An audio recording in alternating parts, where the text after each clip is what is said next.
तो चलिए देखते हैं हम लोग क्या है। आपके जो अभी व्याख्याता ओपन हुआ है, सेम आपको शिक्षक और सहायक शिक्षक का भी क्या करना है, ऑनलाइन काउंसलिंग करना है। तो सबसे पहले आपको लोक शिक्षण संचालनालय की ऑफिशियल वेबसाइट क्या है, ये है आपका cgstate.gov.in करके लोक शिक्षण संचालनालय खोलना है। ठीक, उसके बाद आपको आना है, आपको ये निर्देश को ध्यान से पढ़ना है। निर्देश को मैं पढ़ के एक बार बता देता हूँ। व्यापम द्वारा ली गई सहायक शिक्षक डाटा ही मान्य होगा जो, ठीक, एक बार प्राथमिकता सुनिश्चित कर देने के बाद अंतिम तिथि के पश्चात उसमें बदलाव का कोई विकल्प नहीं रहेगा। इस चीज़ को याद रखना है। फिर अगला है आपका, अभ्यर्थी व्यापम द्वारा आयोजित सहायक शिक्षक व्याख्याता की परीक्षा के अनुरूप अपना व्यापम आईडी और पासवर्ड का प्रयोग कर लॉगिन करें, जो आपने बनाया है उसके अनुरूप ना। यदि अभ्यर्थी एक से ज़्यादा परीक्षा में चयनित हुआ है तो उसे सभी परीक्षा के पृथक पृथक प्राथमिकता का चयन करना होगा। मतलब तीनों एग्जाम अगर आपने दिया है तो तीनों के लिए आपको अलग अलग क्या है, इसके लिए चयन करना रहेगा। अब अगला दिया है आपका, किसी तरह की संशय की स्थिति में हेल्प डेस्क, ये है आपका नंबर, इसमें आप संपर्क कर सकते हैं। अगला है आपका, शिक्षा विभाग या संभाग कार्यालय में आपकी सुविधा के लिए सुविधा केंद्र का निर्माण किया गया है। चयन प्रक्रिया में पूर्व व्यापम प्रोफाइल को आधार से अपडेट करना अनिवार्य होगा। तो अब पहले आधार से आप लोग अपडेट कर लेना, अगर नहीं होगा तो सेम ए इंग्लिश में लिखा है। ठीक, अब देखते हैं यहाँ पर। फिर नेक्स्ट आएगा आपका लॉगिन करना है। तो ध्यान रहे, लॉगिन जो आपने व्यापम में डाला है ना, व्यापम में जो मोबाइल नंबर और जो आपने पासवर्ड उसको डालना है। फिर जब ये ओपन होगा उसके बाद की प्रक्रिया को देखते हैं। लॉगिन करने के बाद आपके पास कुछ इस प्रकार का इंटरफेस आएगा। ये हमने निर्देश को पढ़ लिया है। अब आपको एक बार निर्देश को और पढ़ लेना है। यहाँ पर ये व्यापम द्वारा जारी प्रवीण काउंसलिंग चयन सूची में नाम, काउंसलिंग चयन सूची में नाम नहीं होने पर आप काउंसलिंग फॉर्म नहीं भर सकेंगे। ठीक, जिस अभ्यर्थी का नाम प्रवीण काउंसलिंग चयन सूची में है परंतु उन्होंने अपना आधार नंबर व्यापम की साइट में लिंक नहीं किया है, वो काउंसलिंग फॉर्म नहीं भर पाएंगे। याद रखना, काउंसलिंग फॉर्म भरने के लिए आधार लिंक होना अनिवार्य है और इसको बार बार बोला गया है और मैं भी बताया हूँ। कुछ इस प्रकार आपका इंटरफेस ओपन होगा। ये हो गया इंटरफेस, जिसमें सारी चीज़ें आपको क्या है दिख रही है, जिसको हमने अभी डिस्कस किया है। अब आगे देखते हैं। नेक्स्ट स्टेप है आपका, यहाँ पर काउंसलिंग पोस्ट पद का नाम प्रदर्शित होगा। यहाँ पर ये राउंड 1 है, राउंड 2, राउंड 3, यहाँ पर देखिए राउंड 1 लिखा है ना। इसी प्रकार जितना भी राउंड रहेगा वो तो सरकार जानेगी कितना राउंड लेगी। फिर वर्तमान चयन निर्देश दिनांक प्रदर्शित होगा। ठीक, ये हो गया दिनांक आपका।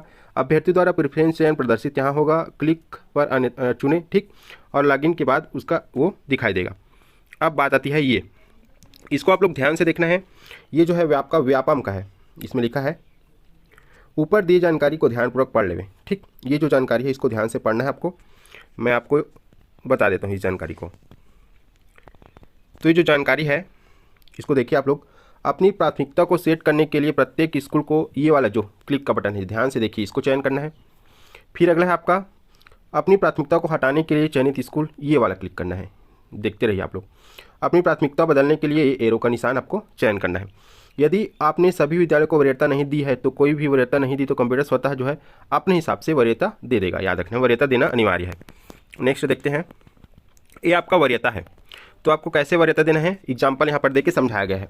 जैसे कि यहाँ पर डिस्ट्रिक्ट का नाम दिया है, ब्लॉक का नाम दिया है, स्कूल का नाम दिया है और सिलेक्ट करना है आपको।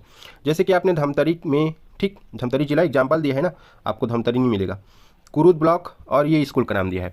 आप इसको क्लिक करेंगे। फिर यहाँ पास ये लिखा है, देखिए आप लोग, अभ्यर्थी द्वारा चयन दिए गए जो वो है क्रम अनुसार यहाँ पर क्या होगा, प्रायोरिटी जो है वो क्रम अनुसार प्रदर्शित होगा। पहला आपने इसको किया तो एक यहाँ पर एक लिखाएगा, दूसरा तो दूसरा लिखाएगा, तीसरा तो तीसरा लिखाएगा। अगर आपने इसको चौथा दे दिया, मान लेते हैं शक्ति को, तो चौथा शक्ति लिखाएगा। पांचवा आपने फिर शक्ति तो पांचवा शक्ति लिखाएगा। फिर छठवा आपने जांजगीर चांपा तो छठवा जांजगीर चांपा लिखाएगा। आप जिसको सिलेक्ट करते जाओगे इधर इस साइड लिखाते जाएगा वो क्रम से ना। फिर आपको क्या करना है, नेक्स्ट पर क्लिक करना है। ये नेक्स्ट पर क्लिक करना है और आगे बढ़ना है। अब क्लिक करने के पश्चात पॉपअप प्रदर्शित होगा, ओके क्लिक करके आगे बढ़ जाना है। ये आपका आ गया, जो आपने किया था सिलेक्ट, उसी हिसाब से प्रेफरेंस आ गया। आपको यहाँ पर ओके करना है और यहाँ पर निर्देश को पढ़ लेना है। अपने प्रत्येक स्कूल अपनी प्राथमिकताओं को निर्दिष्ट नहीं किया है, कृपया प्रत्येक स्कूल कंप्यूटर जो है स्वचालित रूप से कर लेगा, आपने सभी को नहीं करेंगे तो। फिर ये हो गया आपका सबमिट का पेज आएगा और फाइनली आपको घोषणा पत्र में क्या करना है, पढ़ना है, ओके करना है। और ये जो जानकारी आपने दी है जो भी है वो सब मुझे क्या है ज्ञात है, इस टाइप से दिया है। फिर फाइनल में आपको क्या करना है, ये सब चीज़ को कंडीशन को क्या है एक्सेप्ट करता हूँ और फाइनली आपको क्या कर देना है, सबमिट कर देना है। कुछ इस प्रकार आपका कंप्लीट हो जाएगा।